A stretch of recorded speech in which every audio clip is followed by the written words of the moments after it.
Right, hello and welcome to the Panachecast. This is Panache Software's legal tech podcast covering everything in legal tech, events, and everything you could possibly want to know about technology in the legal industry. This episode we're going to be delving back a few months and discussing a couple of events we went to in Europe, in Austria and Switzerland, hence the nice flags we've got out to publicise that. But before I go on, I'm your host, Peter Davis, and with me, as always, is my co-host, Neil Pemberton. Thanks, Pete. Hi. Yeah, it does feel like a long time ago that we were in Europe, doesn't it? It's only a couple of months, but when I say a long time that we were in Europe, I'm talking about you and I, not or you and me, rather than the UK, which is a bit too fresh. It depends when this goes out as well. I mean, we may be out, or I would think we will be at the time. I think it's seemingly a done deal now. It's a done deal. I think we've all given up on it now. So apathy has set in, and I'm not bitter about it or anything like that. But here we are. We've hardly mentioned it in the past, have we? Well, it's a legal tech podcast, so we wouldn't talk about politics that much. No. But anyway, so you and I were in Europe a couple of months ago, but the last couple of months for me have just been a complete blur. We've had some really interesting conversations since then, as a result of then too. As a result of that, those conferences that we went to, and we've got some pretty good interviews with guests on the show recently that they'll be coming out in the near future. So I'm looking forward to those going out, and there's more on the horizon. Yeah, no, it's good to get other people on the show and just to kind of talk to others and get their experiences and their thoughts and opinions of what's happening in the legal tech industry and also just in the legal industry in general as well. It's not always about the latest and greatest bit of software, but also about some issues that are coming up in legal around technology. You know, how do people deal with AI and things like that? One of the conversations we had, which will hopefully will form the part of a future show about document automation. We've covered a bit of that ourselves in the past, and but we'll be having a bit more of a detailed look at that as we've heard a talk on it. Maybe we'll come on to that a bit later on. But yeah, we've got some exciting guests coming up, so look forward to having them on the show, and then hopefully people will be able to have opinions that are not just yours and mine. Yes. Although, I do people want that though? I'm sure they just want to hear our opinions on things. No other opinions count, I suppose. No, I don't think so. No. Anyway. But no, so I mean, let's let people know what we got up to and stuff like that. So this comes back to sort of November last year now. So November 2019 seems like you say, seems like a long time ago now. A couple of months, but it feels like a long time. But we were lucky enough to be invited by the UK's Department for International Trade, the embassy in Austria and in Switzerland. They put on an event for legal tech startups from the UK. Yeah, I think they call it LegalTech Mission or something to Europe. So we were in Vienna in the first week of November, and we were in Zurich towards the end of the month. Great events that put on quite intimate events, which was good. The conference in Vienna in particular was a full big conference, wasn't it? But the UK bit of it was the Future Law Conference, I think, which I think is a new conference in there, but it was a fairly large. It was well represented by legal tech firms from all over Europe were there. And I think some of the big names were there. Yeah, we saw EY there, and I think Reuters, DLA Piper, and were there. So the usual names were there, and then we had our own Brexit room. We had our own Brexit room, yes, as we were known. which was nothing that we said. We didn't come up with that. The crowd from the Vienna conference just labelled us that. Yes. What was really interesting about that, not just to go back to politics briefly, was that none of them wanted us to leave. No. It was it was interesting talking to people in Europe about that kind of thing, and especially to go on that kind of event where you're talking about UK industries within Europe and things, and it's interesting to hear from people in Europe and stuff what their thoughts are on things. And absolutely. Another thing that came out of that for me was that, and perhaps naively, I didn't really know quite how much the British Embassy and the Department for International Trade will do for you to help you out in terms of selling business out there. So I suppose if anyone watching who wants to open up in not just those locations, but they've also done events in Portugal and Spain, and I think they're probably the second or third year into doing Singapore as well. And there's definitely a Singapore event, which I think I saw a post from if you go back to our Legal Geek video we did that's right. a little while ago. I think was it Patrick from Clara? Yeah. I think they were at one of the events. Were at the event in Singapore. Right, yeah. So yeah, those startups that we've seen elsewhere and at other events and stuff are being represented in or being invited to these kind of things as well. Yeah. So that's good news. I mean, British government obviously flying the flag for the UK abroad, and it's really helpful because they speak the language, they know the local custom, they know the people, they have the contacts. Yeah. So it was brilliant and a great resource. And it seemed like it's something we were unaware of before we went over there. But the embassies will help with. If you have a product, whether it be that a software solution or anything else that you're looking to push into Europe or branch out somewhere into Europe, you can make contact with the embassy, and they have people specifically there who will go out to the customer base there. They will publicize what you're doing. They will build up short lists of people to talk to and arrange those meetings and all those kind of things, which I wasn't aware that those were the kind of services that they offered, but they do, and it just seems like a good way of making those introductions for you, as you say, with someone who knows the people over there, knows the contacts over there. We were involved in the legal tech events, but there's fintech events and I think health tech events they do as well. So covering all sorts of areas. Well, we're on those lists now, Pete. So once we finish with this whole legal tech thing, we move into fintech and health tech. Just take the tech market generally. Just to spread ourselves out into every tech market we can. Well, let's go through a few things that we learned from the event and just talk about a few of the points that came up for us, things that were slightly unusual and just useful things to know about the way Europe works. And I think the biggest thing for both of us was that, we had our banner made up, didn't we, about to say what we do at Panache Software, how it works. And obviously one of the big things in today's tech market is to be able to deploy a cloud-based solution. Which is wonderful for us in the West, the UK and America in particular, because we're much more relaxed and used to these things, I guess. But in Europe, it's the way that the industry is going. Everything is. Every new software product out there and stuff, every new software service out there is a cloud-based solution now. That's what you expect from a subscription-based cloud solution. That's right. But it seems as though at least the Austrian equivalent of the Law Society. And the Swiss one have deemed it verboten. So not allowed to use cloud solutions. Now, I think the impression we get is that might change, but there's concern, I think, isn't there, about where people's information is, how safe the cloud is versus on-premise, and they're just not comfortable with the idea of the big firms out there operating cloud-based solutions, which means, they're limited from what they can look at from a legal tech point of view. A lot of the new startup stuff, some of the people that were there were just cloud-based. So that means that they sort of cut themselves off from a lot of potential solutions, but it also means they cut themselves off from the latest releases of things like the Microsoft package. Yeah, exactly. This is not just a problem that affects legal tech firms and new startups and stuff going in there.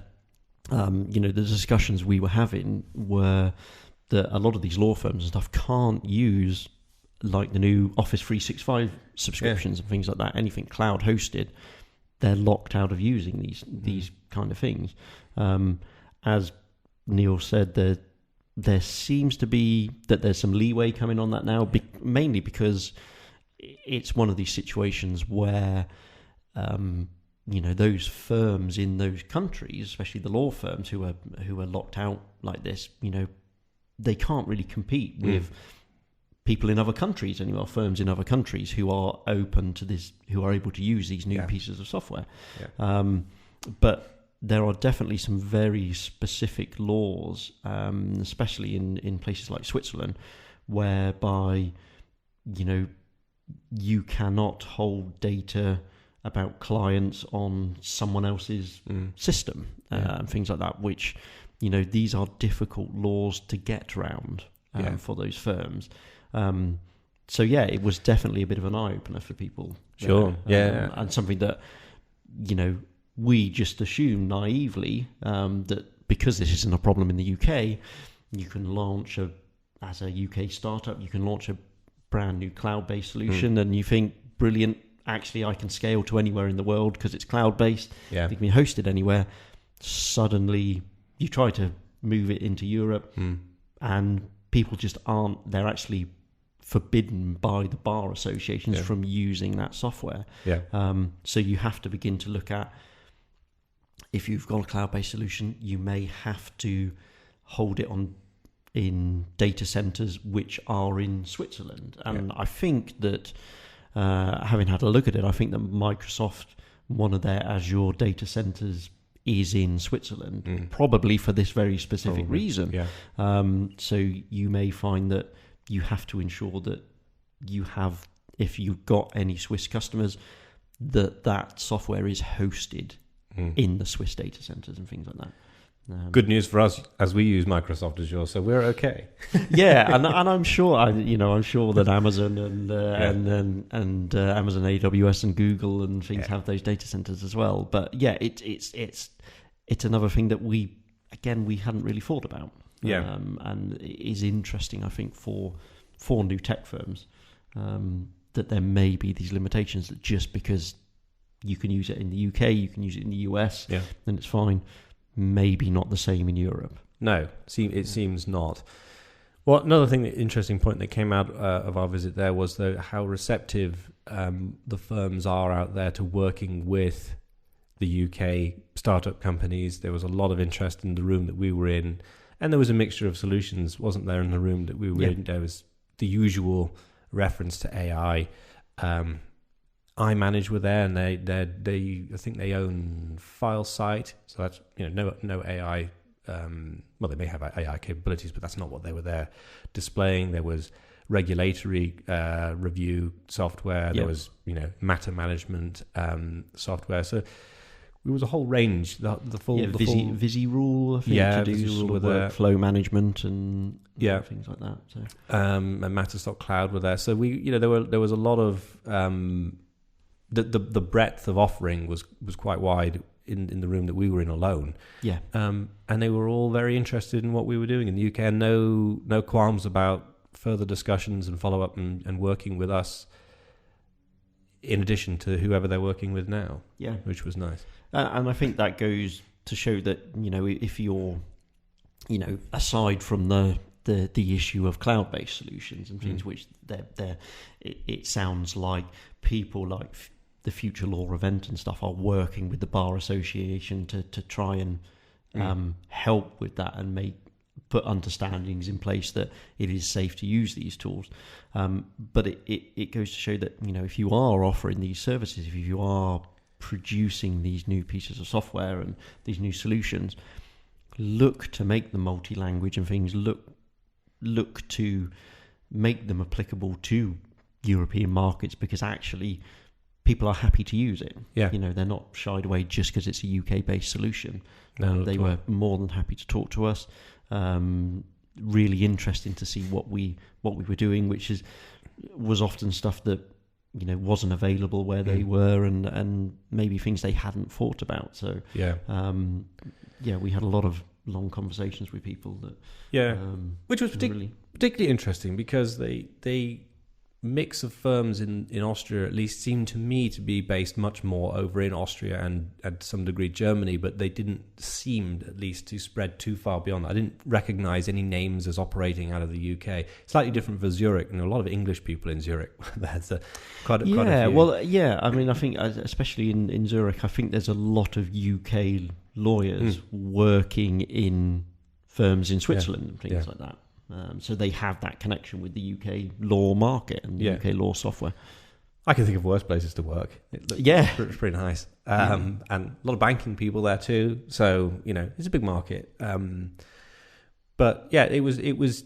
I thought that was particularly interesting that they were willing to work with the UK guys especially as particularly in Austria, at least it seemed to me that there wouldn't necessarily be a natural fit to do that because geographically they're not close and they don't have that many standings in the UK as far as I could tell. So no, and there seem like a lot of solutions already over there that from Austrian and German and French suppliers and things like that, but they're still looking for. I guess it shows that the stuff coming out from the UK startups, the software that's providing, there's innovative stuff coming from us, and people are interested to see that. They're leading the way, obviously. So it's a good opportunity, and they're so close, and with technology as it is at the moment, I think it's something that every startup should be looking at. Look at that European market. There's people out there wanting to use this software, wanting to get involved in these things. And yes, there's a potential language barrier, especially in Switzerland. I think there's multiple languages used in different regions and things like that. So, we had a quick look, didn't we? The Zurich bit where we were was predominantly German, but it was a very, very slightly different version of German. Didn't recognise the greetings and had to go subsequently onto Google and look at what they were actually saying to us because our GCSE German didn't stretch that far. No. But they obviously all speak perfect English.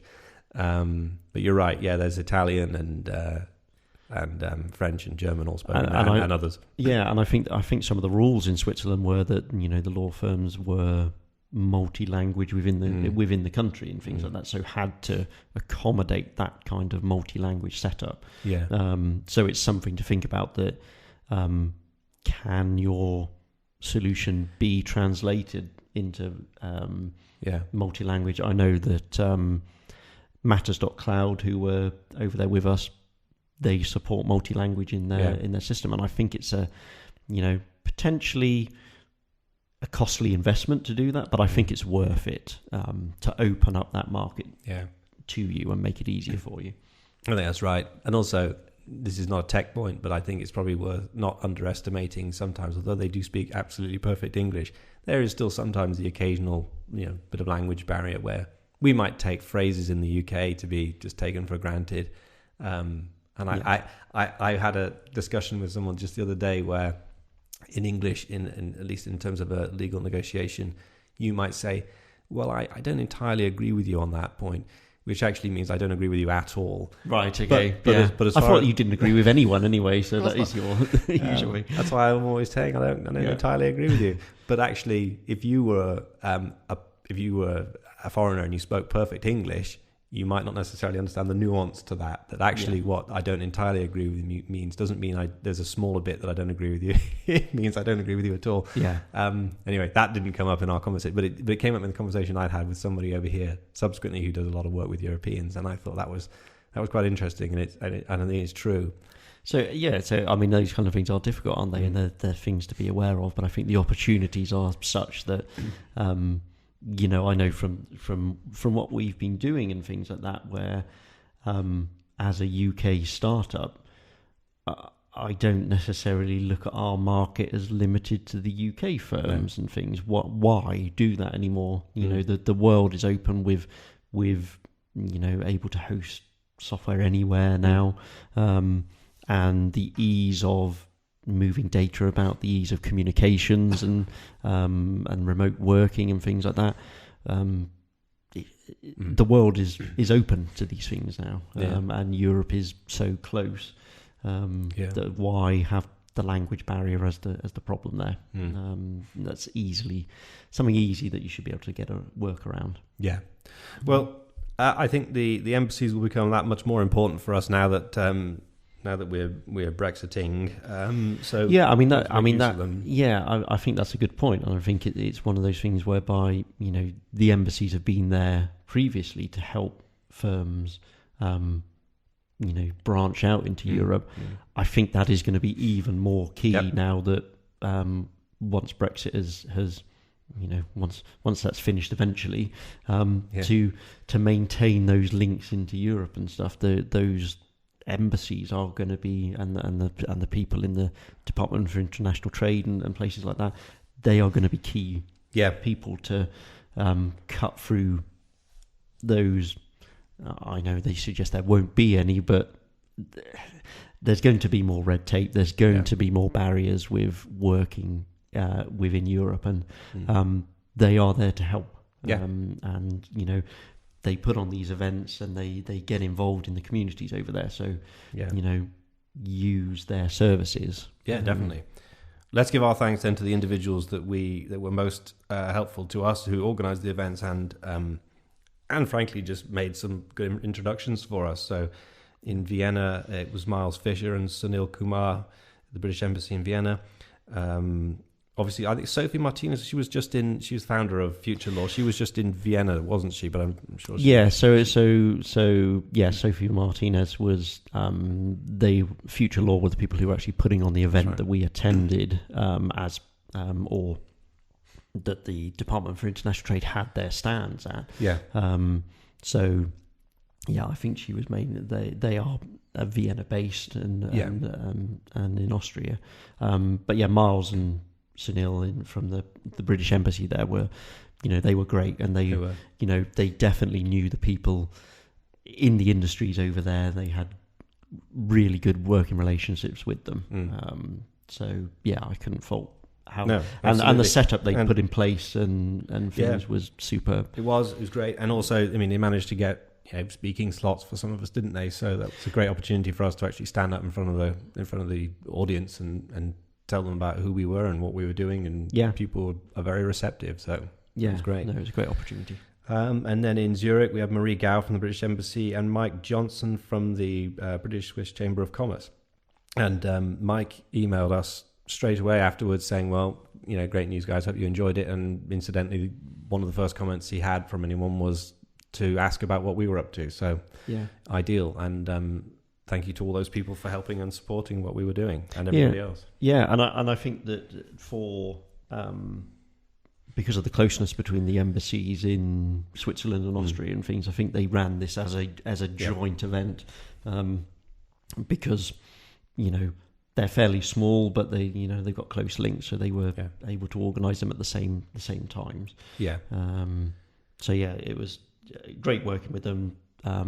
The services they provide and information they provide before going out there as well was all superb. So it was, and as I said at the beginning, it Austria and Switzerland. There's an obvious geographic link between them, and there's another obvious geographic link which was between Spain and Portugal. And I think Department for International Trade is also working out in those two places, and we've seen, haven't we, that there's a lot of cross-pollination, really. Some people going to one set or another 1 year, and then vice versa. So, fingers crossed we'll go to Spain and Portugal next year, and maybe that might be nice. Maybe just return to Vienna and Austria. It was great. Yeah.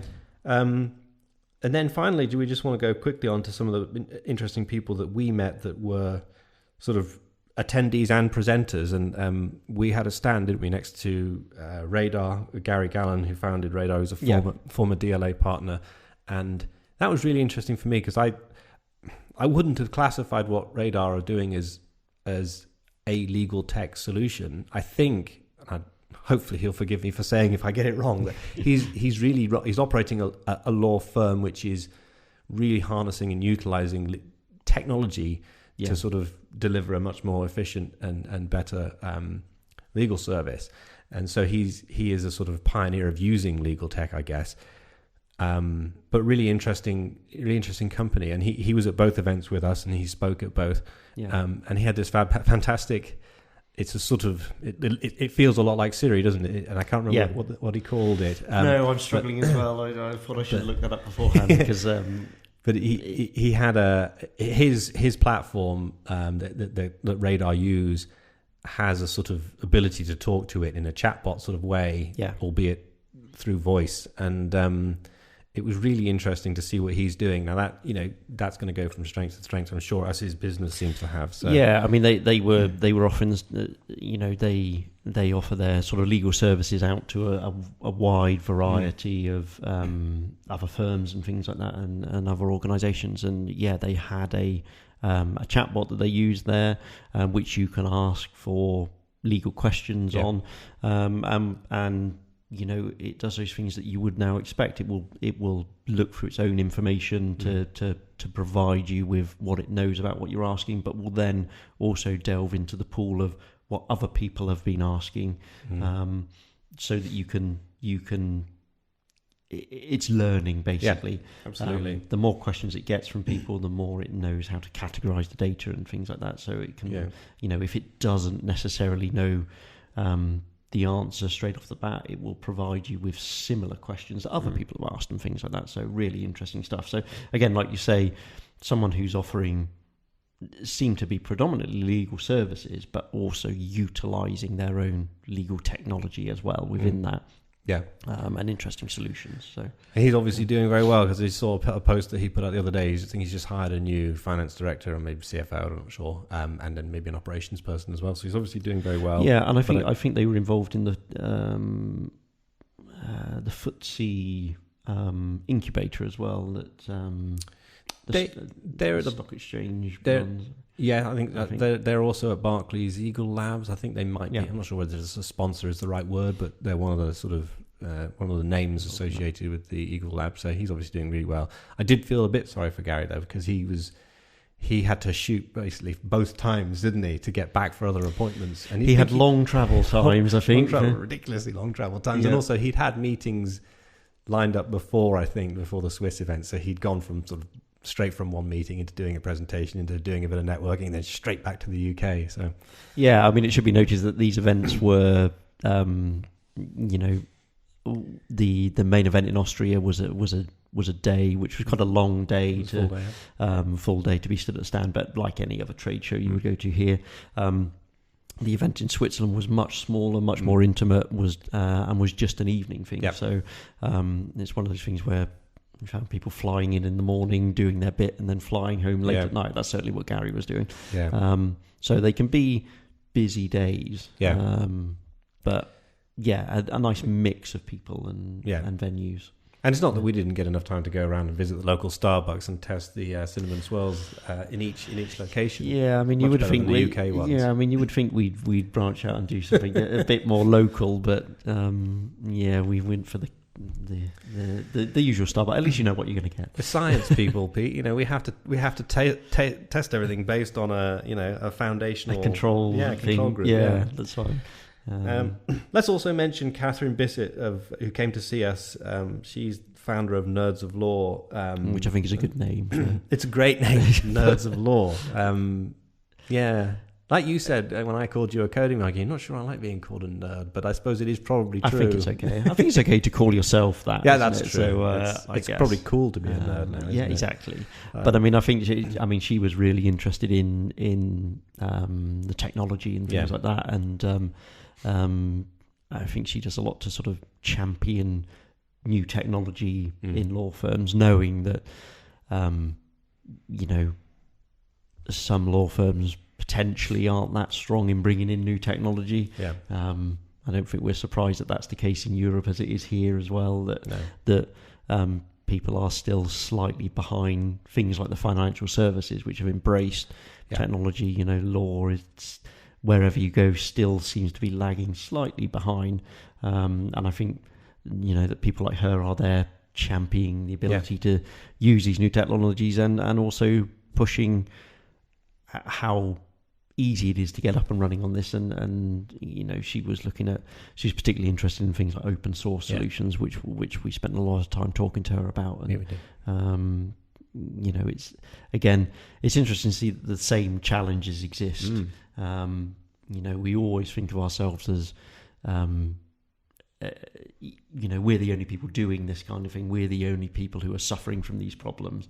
We're unique in the marketplace. Seems like everyone's the same everywhere, The law firms over there are just as interested in using technology, but equally as worried about using it, I think. Yeah.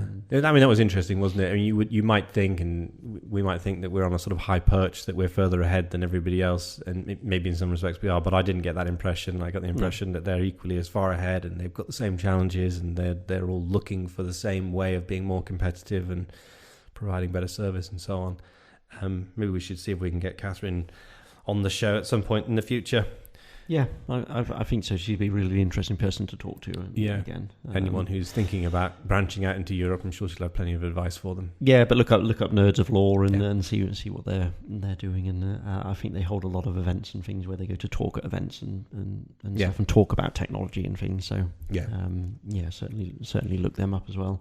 Definitely. And as always, we're trying to put links and things to people we've mentioned and stuff, so you can go and have a look at their stuff. People like Radar and things like that. Go and check out what they're doing. Indeed. And get in contact with them and see. Yeah, definitely. Should we conclude there? We should probably finish with our little plug for the Patreon page, as we normally do, which is where we put the show and we'll have materials going on there, and that'll have a bit of a refresh. Probably a bit early to say why, but we could, but that'll be updated in the near future, won't it? To obviously with the shows, but with some materials going on there and a slightly different twist to our page on Patreon. So patreon.com/Panache Software. Go and have a look. Yeah, that's one of the best places to get hold of us, and say we're on YouTube or on other podcasts and providers. If we're not somewhere that you use, let us know so that we can upload to there. But hopefully there'll be other. As Neil mentioned earlier, we've been filming and looking to film some more shows with people from various different organisations and stuff, and get some other people talking about their experiences and their feelings about legal tech and the legal industry. So we should say, shouldn't we, that no one is really off limits either. So although we have our own ambitions and our own platform, and that doesn't mean we're not interested in talking to other legal tech companies, illegal startups and things like that. Definitely. Obviously, anyone that buys legal tech solutions, great. Customers of law firms that are having new tech solutions thrust upon them, or who are asking for tech solutions. Everyone should get in touch. Yeah, get in touch and talk to us, and we'd love to talk to you, and hopefully get some other people on the show. Great. But we'll leave it there. I'll end it there. Thanks, Ed. Bye.